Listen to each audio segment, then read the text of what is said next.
ప్రేక్షకులందరికీ నమస్కారం. ప్రస్తుతం మన స్టూడియోలో దైవజ్ఞ బ్రహ్మశ్రీ వీరాపురం సుబ్రహ్మణ్య స్వామి గారు మనతో ఉన్నారు. గురుగారితో మాట్లాడేద్దాం. నమస్కారం గురుగారు. శుభాశిస్సులండి. గురుగారు, జూన్ మాసంలో మకర రాశి వారి పరిస్థితి ఏ విధంగా ఉండబోతుంది?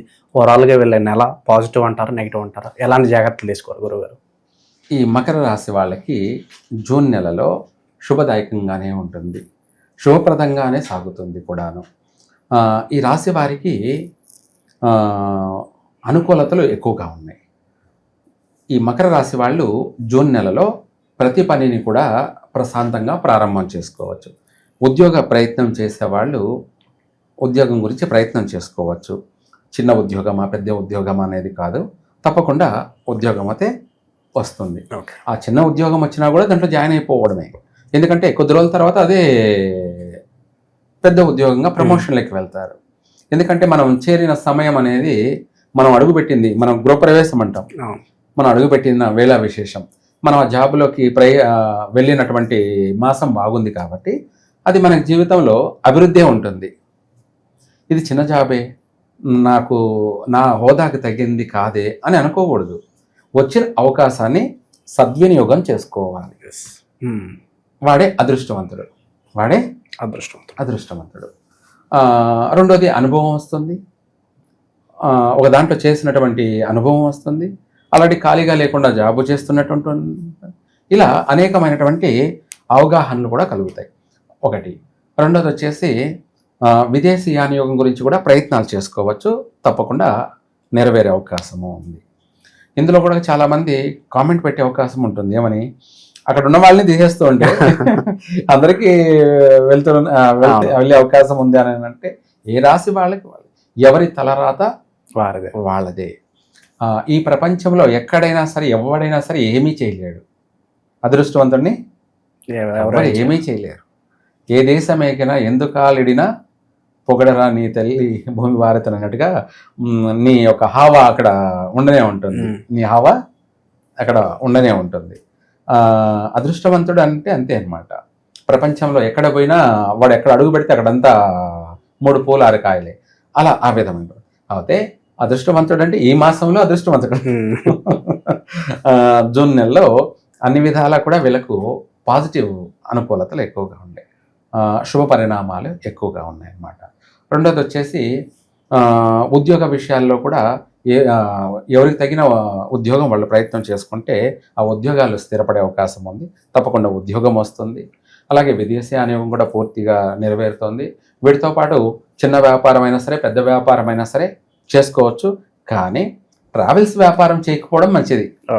మకర రాశి వాళ్ళు ట్రావెల్స్ బిజినెస్ లాంటివి చేయకపోవడం మంచిది. ఎందుకంటే వాటిలో ఒడిదుడుకులు ఎదురయ్యే అవకాశం ఉంది, అంత అనుకూలంగా లేదు. బిజినెస్లో కూడా అంత అనుకూలంగా లేదు. రియల్ ఎస్టేట్ వాళ్ళకి ఎలా ఉంటుంది? రియల్ ఎస్టేట్ వ్యాపారస్తులకి కొంచెం ఊరటనిస్తుంది, కొంత ఊరటనిస్తుంది. అంటే ఈ మధ్యన ఇబ్బంది పడ్డారు, అటువంటి వాళ్ళకి కాస్త ఊరటనిస్తుంది. అలా గురుగారు, దీర్ఘకాలికంగా కోర్టులు పోలీస్ స్టేషన్ల చుట్టూ తిరిగే వాళ్ళకి ఏమైనా న్యాయం దొరికే అవకాశం కనిపిస్తుందా? ఈ మాసంలో మంచి శుభవార్తలు వింటారు.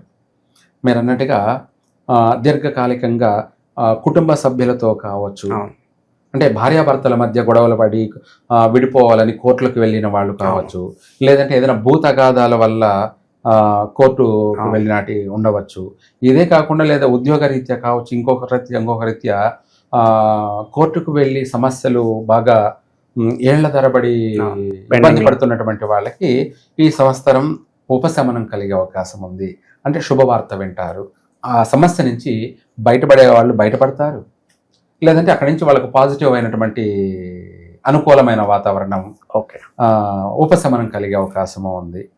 మకర రాశి వాళ్ళకి ఈ జూన్ నెలలో ఆ సమస్యల నుంచి కాస్త బయటపడతారు.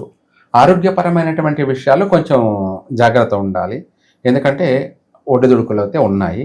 అంటే కొన్ని ఆపరేషన్లు జరిగే అవకాశాలు ఉన్నాయి. అలా అనేసి అందరికీ కాదు, వాళ్ళ పుట్టిన సమయాన్ని బట్టి మాత్రమే కొంత ఇబ్బందులు అయితే ఉన్నాయి. మేజర్ నష్టాలు అయితే కాదులేండి, చిన్న చిన్న సమస్యలు అయితే ఉన్నాయి. ఇదే కాకుండా ఈ రాశి వాళ్ళు ఈ ట్రావెల్స్ బిజినెస్ మనం వద్దని చెప్పాం. ఈ బాగున్నప్పటికీ కూడా అంత అనుకూలం లేదు. అలానేసి అన్ని బిజినెస్లు కాదు, మిగతా బిజినెస్లు అయినా కూడా ప్రశాంతంగా చేసుకోవచ్చు, మొదలు పెట్టవచ్చు. అంటే మొదటిసారిగా కొత్త వ్యాపారం ప్రారంభించాలనుకున్న వాళ్ళు ప్రశాంతంగా చేసుకోవచ్చు, కలిసి వస్తుంది. అవి కాకుండా ఇతరత్ర బిజినెస్లు, వీళ్ళకు కూడా రియల్ ఎస్టేట్ వ్యాపారానికి సంబంధించి, లేదంటే ఫుడ్ బిజినెస్కి సంబంధించి, ఇవే కాకుండా వస్త్ర వ్యాపారాలకు సంబంధించి ఇంకా కొన్ని విశేషంగా కలిసి వచ్చే అవకాశం కూడా ఉంది. ఈ మాసంలో ప్రారంభం చేయడం వల్ల కూడా వీళ్ళకు జీవితాంతం దానివల్ల సుఖము, సౌఖ్యము, సంతోషము, అభివృద్ధి కూడా జరుగుతుంది. ఇక గురుగారు, ఆకస్మిక ధనలాభం కావచ్చు, అనుకోకుండా ఒక చోటకి ప్రయాణించడం, అది మనకు బాగా లాభించడం, ఇలాంటి పరిస్థితులు కనిపిస్తున్నాయి. ఇటువంటి మాసాల్లోనే ఎవరికైతే ఈ మాసంలో బాగుంది అని అంటారో ఆ మాసంలో ఆకస్మిక ధనలాభాలు ఏదో ఒక రూపంలో వచ్చే అవకాశము ఉంది. లేదు, మనకు సహాయ సహకారాలు అందే అవకాశము ఉంది. ఇదే కాకుండా అంటే కుటుంబ సభ్యుల సహకారాలు అందడం కానీ, లేదంటే కొత్త వ్యక్తులైనా సరే మనకు సహాయపడడం కానీ, నూతన పరిచయస్తులు కూడా మనకు ఏదైనా సహాయం చేయడం కానీ, లేదా అత్తింటి వారు కావచ్చు, లేదంటే పుట్టింటి వాళ్ళ నుంచి కావచ్చు, లేదా అన్నదమ్ముల నుంచి కావచ్చు, ఇదే కాకపోతే అక్క చెల్లెల నుంచి కూడా కావచ్చు. ప్రేమ వివాహాలు ఎవరైతే చేసుకోవాలనుకుంటున్నారో వాళ్ళకి ఏమన్నా శుభవార్త ఉందా?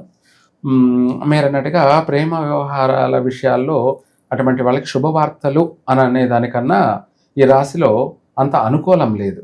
ప్రేమకి అంత కొంచెం వ్యతిరేకతలు ఉన్నాయి, సమస్యలు ఉన్నాయన్నమాట. సో దాని గురించి పూర్తిగా వివరించడం కన్నా నన్ను అడిగితే కొంచెం చేసుకోకపోవడం మంచిది, దూరంగా ఉండడం మంచిది. ఎందుకంటే దానివల్ల పెద్ద సమస్యలు ఎదుర్కొనే అవకాశం కూడా ఉంది. కాబట్టి దాని జోలికి పోవడం మంచిది కాదు. చాలా వరకు మంచి ఫలితాలు ఉన్నప్పటికీ ఇంకా మెరుగైన ఫలితాల కోసం, ధైర్యంగా ముందుకు వెళ్ళడానికి కోసం వీళ్ళకి ఎలాంటి పరిహారాలు అవసరం గురుగారు, దైవారాధన విషయం? అవును, ఈ మకర రాశి వాళ్ళైతే మాత్రం పంచముఖ ఆంజనేయ స్వామి రక్షా కవచనం పఠించడం కానీ, ఆయనకు సంబంధించి దేవాలయం ఎక్కడున్నా కూడా వెళ్ళి దర్శనం చేసుకోవడం, ప్రదక్షిణ చేయడం, 5 ప్రదక్షిణలు చేయడం, అలా చేసినట్టయితే ఎంత పెద్ద సమస్య అయినా కూడా తీరిపోతుంది. ఆల్రెడీ బాగుంది కాబట్టి ఇంకా కూడా బాగుండాలని కోరుకోవడం, ఇంకా బాగుండాలి, ఆరోగ్యపరంగా బాగుండాలి, ఆర్థిక పరంగానూ బాగుండాలి. ఈ రాశి వాళ్ళు సమస్యల నుంచి బయటపడాలి చక్కగా తొందరగా అంటే ఈ పంచముఖ ఆంజనేయ స్వామిని దర్శనం చేసుకోవడం కానీ, ఆయన రక్షా కవచనం పఠించడం కానీ, ఇలాంటివి ఏదైనా సరే చేసినట్టయితే చక్కగా కలిసి వస్తుంది.